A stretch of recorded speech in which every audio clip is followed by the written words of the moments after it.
ஹே all எல்லோருக்கும் வணக்கம். Welcome back to my channel. இது வந்து பார்த்திங்கன்னா தேர்ஸ்டே எல்லாருக்கும் ஹாலிடே அப்படிங்கிறதால வெனஸ்டே நைட் கொஞ்சம் ஸ்பெஷல் டின்னர் பண்ணோம். பசங்க ரொம்ப நாளாக பன்னீர் பட்டர் மசாலா கேட்டிருந்தாங்க. So paneer butter masala recipe தான் பார்க்க போகிறோம். நான் டின்னருக்கு வெனஸ்டே நைட் நாங்கள் பண்ணது. 2 வெங்காயம், 2 தக்காளி, பெங்களூர் தக்காளி, அதுக்கப்புறம் 4 பல் பூண்டு, ஒரு துண்டு இஞ்சி, 3 பச்சை மிளகாய் நான் எடுத்து வச்சுருக்கேன். பச்சை மிளகாய் உங்கள் காரத்துக்கு தகுந்த மாதிரி கூட சேர்த்துக்கலாம். ஃபஸ்ட்டு ஒரு பேனில் கொஞ்சமாக எண்ணெய் எடுத்துக்கோங்க. அது நீங்கள் பட்டர் போட வேண்டிய அவசியம் கிடையாது இந்த ஸ்டேஜில். கொஞ்சமாக எண்ணெய் போட்டு அதில் வந்து நம்ம அந்த ஆனியன், அதுக்கப்புறம் அந்த இஞ்சி, பூண்டு, பச்சை மிளகாய் இதெல்லாம் லைட்டாக சும்மா ஒரு கண்ணாடி பதத்துக்கு வதக்கிட்டு அதுக்கப்புறம் தக்காளி சேர்த்துக்கலாம். இந்த பன்னீர் பட்டர் மசாலா ரெசிபி பார்த்திங்கன்னா நல்ல ஒரு ரெஸ்டாரண்ட்டில் சாப்பிட்ற மாதிரியே இருக்கும். உங்களுக்கு ஆல்டர்னேட்டிவாக எதாவது பொருள் யூஸ் பண்ணலான்னா நான் அதையும் சொல்கிறேன். நான் இப்போ இந்த வெங்காயத்தோடையே வந்து ஒரு 4 முந்திரி பருப்பு சேர்த்துருக்கேன். அதுக்கப்புறம் தக்காளி, வெங்காயம் ப்ரௌன் ஆகிற அளவுக்குலாம் வதக்காதீங்க. இது ஜென்ரலாக வந்து ஜஸ்ட் கொஞ்சம் தண்ணி ஆட் பண்ணி நம்ம பாயிலும் பண்ணலாம். வெங்காயம், தக்காளி, பச்சை மிளகாய், இஞ்சி, பூண்டு, முந்திரி இதெல்லாம் கொஞ்சம் தண்ணி சேர்த்து பாயில் பண்ணியே நம்ம எடுத்துக்கலாம். வதக்கணும்னு அவசியம் கிடையாது. பட் லைட்டாக வதக்குனா உங்களுக்கு வந்து அந்த கிரேவியில் ஒரு ஷைன் இருக்கும். ப்ளஸ் அதோட டேஸ்ட் கொஞ்சம் பெட்டராக இருக்கும். ரெஸ்டாரண்ட்டில் உங்களுக்கு அந்த டிஃப்ரென்ஸ் தெரியும். அந்த மாதிரி கொஞ்சம் ஆயிலியாக தானே இருக்கும். அதுக்காக தான். ஸோ லேசாக ஃபஸ்ட்டு வதக்கிட்டு அதுக்கப்புறம் நீங்கள் கொஞ்சமாக தண்ணி விட்டோ இல்லை மூடி சிம் போட்டு மூடி போட்டு நல்லா வேகட்டும். இது வந்து தக்காளி வெங்காயம்லாம் நல்லா வேகட்டும். நீங்கள் அப்பப்போ திறந்து பார்த்துக்கோங்க. நான் எடுத்துருக்கிறது பார்த்திங்கன்னா பெங்களூர் தக்காளி தான் இந்த ரெசிபிக்கு கரெக்டாக இருக்கும் பன்னீர் பட்டர் மசாலாவுக்கு. ஏன்னா நம்ம நாட்டு தக்காளியில் பார்த்திங்கன்னா புளிப்பு நிறைய இருக்கும். இந்த ரெசிப்பியை பொறுத்தவரையும் புளிப்பு வேண்டாம். பெங்களூர் தக்காளியை யூஸ் பண்ணும்போது தான் உங்களுக்கு புளிப்பு கம்மியாகவும் இருக்கும். அதில் பார்த்திங்கன்னா கிரேவியோட டெக்ஸ்சர், அதோட கலர் அதெல்லாம் கொஞ்சம் டிஃப்ரெண்ட்டாக இருக்கும். நமக்கு நல்ல ரெட் கலர்லாம் கொடுக்கணும்னா பெங்களூர் தக்காளி தான் யூஸ் பண்ணணும். நீங்கள் ஆல்டர்னேட்டிவாக ஓகே இல்லை பெங்களூர் தக்காளி நார்மல் நாட்டு தக்காளி தான் யூஸ் பண்ணுறீங்கன்னா யூஸ் பண்ணிக்கலாம். நீங்கள் கடைசியாக வந்து ஒரு டீஸ்பூன் சுகர் சேர்த்துக்கோங்க. அந்த புளிப்பு தன்மையை வந்து பேலன்ஸ் பண்ணுறதுக்கு ஒரு ஸ்பூன் சுகர் சேர்த்துக்கிட்டா போதும். ஸோ நான் அது வெந்துட்டுருக்கு. அது வெந்ததுக்கப்புறம் நான் அதை வந்து ஆற வச்சு அதுக்கப்புறம் மிக்ஸி ஜாரில் போட்டு நல்ல ஃபைன் பேஸ்ட்டாக அரைச்சிக்கோங்க. உங்களுக்கு தேவைன்னா நம்ம ஜூஸ் வடிகட்டியில் போட்டு நீங்கள் ஃபில்ட்ரு பண்ணி கூட எடுத்துக்கலாம். அப்போது உங்களுக்கு வந்து நல்ல ஸ்மூத்தாக வரும். நான் வந்து அந்த மாதிரிலாம் பண்ணலை. அது நல்லா ஃபைன் பேஸ்ட்டாக ஆயிருக்கு. அதோடு நான் விட்டுட்டேன். பட் ஜென்ரலி ரெஸ்டாரண்ட்டில் பார்த்திங்கன்னா அதை போட்டு நல்லா அரைச்சிட்டு அதுக்கப்புறம் ஃபில்டரும் பண்ணிப்பாங்க. அப்போ தான் உங்களுக்கு ஸ்மூத் கிரேவி கிடைக்குங்கிறதுக்காக. அதை அரைச்சிட்டு நான் பேனில் வந்து பட்டர் சேர்த்துருக்கேன். நிறைய தான் சேர்த்துருக்கேன். அப்படி இருந்தால் தான் நல்லாயிருக்கும். உங்களுக்கு எவ்வளோ ஓகேவோ அதுக்கேற்ற மாதிரி கூட நீங்கள் சேர்த்துக்கலாம். அதுக்கப்புறம் கொஞ்சோண்டு ஷாஜீரா சேர்த்துருந்தேன். அதாவது உங்கள்கிட்ட அந்த ஷாஜீரா இல்லைன்னா நீங்கள் நார்மல் ஜீரா சேர்த்துக்கலாம். இல்லை கம்ப்ளீட்லி ஜீரா போடுறத கூட நீங்கள் ஸ்கிப் பண்ணிக்கலாம். அவசியம் கிடையாது. அதுக்கப்புறம் நம்ம அரைச்ச பேஸ்ட்டை ஆட் பண்ணிக்கோங்க.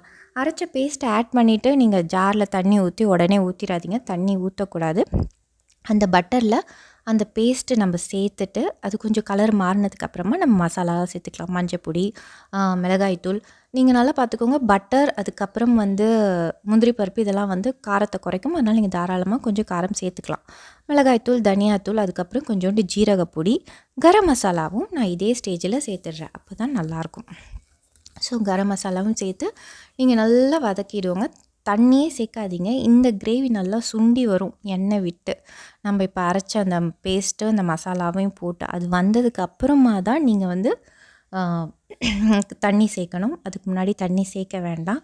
அப்போ தான் உங்களுக்கு வந்து அந்த கலரும் கிடைக்கும். அதுக்கு மாதிரி டேஸ்ட்டும் கிடைக்கும். ஏன்னா நம்ம இதுக்கப்புறம் தண்ணி சேர்த்ததுக்கப்புறமோ இல்லை பன்னீர் சேர்த்ததுக்கப்புறமோ நம்ம வந்து ஃப்ரெஷ் க்ரீம்லாம் சேர்த்ததுக்கப்புறம் கொதிக்க விட வேண்டிய அவசியமே இருக்கா. ஸோ இனிஷியல் ஸ்டேஜ் இந்த ஸ்டேஜில் இந்த மசாலாவெலாம் வந்து நீங்கள் நல்லா குக் பண்ணணும். நம்ம போட்டிருக்க பொடியெல்லாம் நல்லா குக் ஆகணும். மிளகாய் தூளாக இருக்கட்டும், தனியா தூளாக இருக்கட்டும், அதெல்லாம் நல்லா குக் ஆகணும். ஸோ நல்லா திரண்டு சுருண்டு வந்ததுக்கப்புறமா நான் இப்போ கொஞ்சமாக தண்ணி ஆட் பண்ணியிருக்கேன். தண்ணி கன்சிஸ்டன்சி கம்மியாகவே ஊற்றுங்க. ஏன்னா நம்ம அதுக்கப்புறம் ஃப்ரெஷ் க்ரீமும் ஆட் பண்ணுவோம். பேசிக்கலி பன்னீர் பட்டர் மசாலா கொஞ்சம் திக்கர் சைடாக தான் இருக்கணும். ரொம்ப தண்ணியாக ஆகிடக்கூடாது. அப்படிங்கிறதால தண்ணி கொஞ்சம் கம்மியாக ஊற்றுங்க. தண்ணி ஊற்றி கொஞ்சம் ஒரு கொதி வந்ததுமே நீங்கள் பன்னீர் க்யூப்ஸ் கட் பண்ணி வச்சுருந்தீங்கன்னா அதை ஆட் பண்ணிக்கோங்க. பன்னீர் க்யூப்ஸ் ஆட் பண்ணி அனதர் 2 மினிட்ஸில் பன்னீர் வந்து ஒரு நிமிஷத்துலேயே வெந்துடும். 1 or 2 மினிட்ஸ் அது விட்ட உடனே நீங்கள் வந்து ஃப்ரெஷ் க்ரீம் ஆட் பண்ணிக்கலாம். நான் வந்து ஸ்டோர் பாட் ஃப்ரெஷ் க்ரீம் ஒரு 1/2 கப் அளவு ஊற்றிக்கிறேன்.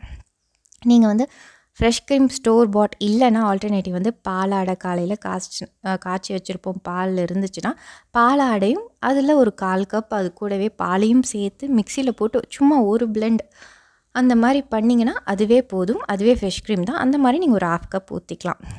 சிம்மில் வச்சுட்டு ஊற்றுங்க. ரூம் டெம்பரேச்சரில் இருக்கணும். நான் இப்போ கடைசியாக வந்து கசூரி மேத்திக்கு ஆல்டர்னேட்டிவே கிடையாது. கண்டிப்பாக கசூரி மேத்தி இருக்கணும். அதாவது காஞ்ச வெந்தயக்கீரை அது போட்டிங்கன்னா தான் உங்களுக்கு அந்த ஃப்ளேவர் கிடைக்கும். அதுக்கப்புறம் இப்போ பார்த்தீங்கன்னா நான் சுகர் ஆட் பண்ணியிருக்கேன். ஜென்ரலி ரெஸ்டாரண்ட்டில் நீங்கள் சாப்பிட்ற பன்னீர் பட்டர் மசாலா ஒரு மைல்டர் ஸ்வீட்னஸ் கிடைக்கும். அது இந்த சுகரில் இருந்து தான். முந்திரி பருப்புலேருந்து நமக்கு அவ்வளோ ஸ்வீட்னஸ் கிடைக்கும்னு சொல்ல முடியாது. ஸோ சுகர் சேர்த்து தான் பண்ணியிருப்பாங்க.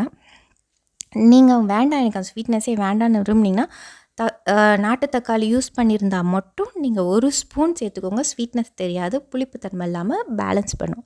ஸோ கடைசியாக கொஞ்சோண்டு கார்னிஷ்க்கு நான் பட்டர், அதுக்கு மேலே ஃப்ரெஷ் க்ரீம், அதுக்கப்புறம் கொஞ்சமாக கொத்தமல்லி போட்டு ஃபினிஷ் பண்ணிட்டேன். ஸோ இதெல்லாம் ஆப்ஷன் தான். உங்களுக்கு மேலே பட்டர் போடுறது இன்னும் உங்களுக்கு பர்ஃபெக்டாக ரெஸ்டாரண்ட்டில் இருக்க மாதிரியே இருக்கணும்னா நீங்கள் பட்டரை தனியாக மெல்ட் பண்ணி அதில் வந்து காஷ்மீரி ரெட் சில்லி பவுடர் போட்டு அதை நீங்கள் மேலே ஊற்றி விடலாம். அந்த மாதிரியும் கார்னிஷ் பண்ணுவாங்க. ஸோ உங்கள் விருப்பம் தான். என் பொண்ணுக்கு வந்து அந்த மேலே ஃப்ரெஷ் க்ரீம் இருக்கணும், அது அதோடையே அவளுக்கு தரணும். அதுக்காக தான் நான் அந்த மாதிரி பண்ணியிருந்தேன். ஸோ திஸ் இஸ் ரொம்ப சிம்பிள் பன்னீர் பட்டர் மசாலா. ரொம்ப டேஸ்டியாக இருந்துச்சு. அண்ட் இது கூட வந்து நான் புல்கா தான் பண்ணியிருந்தேன். நார்மல் புல்கா தான் பண்ணியிருந்தோம். பரோட்டா இல்லை நான் அதெல்லாம் பண்ணலை. இது கூட ஜென்ரலாக பார்த்திங்கன்னா புல்கா இல்லைன்னா பட்டர் நான் அந்த மாதிரி இருந்தால் தான் நல்லாயிருக்கும். நம்ம நார்மல் சப்பாத்தி அவ்வளோவா நல்லா இருக்காது. ஸோ நான் பண்ணியிருந்தது பார்த்திங்கன்னா நார்மல் புல்கா தான். இந்த ரெசிபி கண்டிப்பாக ட்ரை பண்ணி பாருங்கள். இதே மாதிரி ரொம்ப பர்ஃபெக்டாக நீங்கள் ரெஸ்டாரண்ட்டில் சாப்பிட்ற மாதிரியே வரும். அண்ட் இந்த ரெசிபி அந்த வீடியோ உங்களுக்கு பிடிச்சிருந்தா two subscribe and support. Thank you for வாட்சிங்.